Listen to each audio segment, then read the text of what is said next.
This threat comes as the Lee County Sheriff discusses his decision to publish the name, mugshot, and video of a 10-year-old boy in handcuffs. A child is accused of threatening a shooting at Patriot Elementary School in Cape Coral, just days after the mass shooting at the Texas elementary school. Some people reached out to the Fox 4 newsroom questioning the public exposure of a suspect so young. Fox 4's Elise Chingary took those questions to the sheriff. Having that discipline is critical.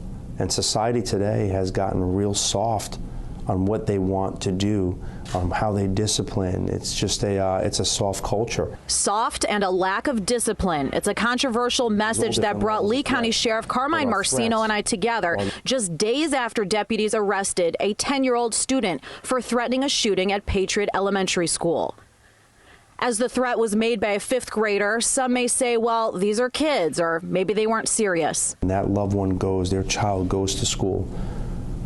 They have that faith and confidence in us that we're going to do everything we can to make sure they come home safe. And what does that mean? So when a suspect makes a threat, let's talk about Texas, the unfortunate tragedy where my heart goes out to everyone.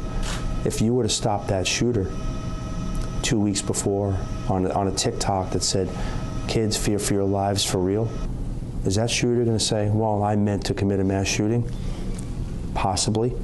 Or is that shooter going to say, I was joking around?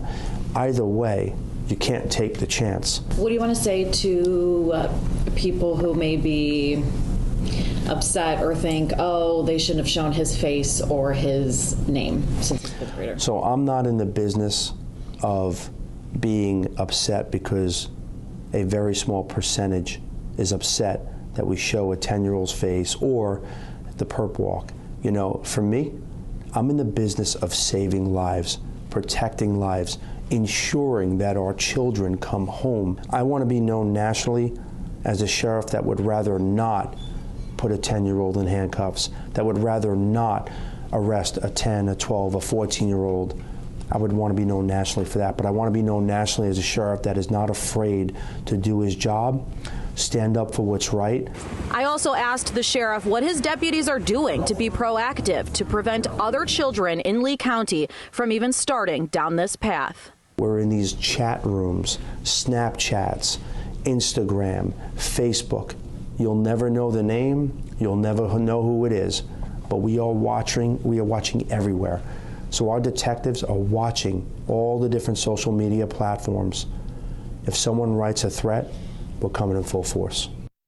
Sheriff Marceno tells me if he had it his way, he'd want charges to be filed against anyone who gets wind of a school threat or other pending violence, but doesn't come forward about it, saying in this day and time, there are plenty of ways to warn law enforcement, and you can even do it anonymously.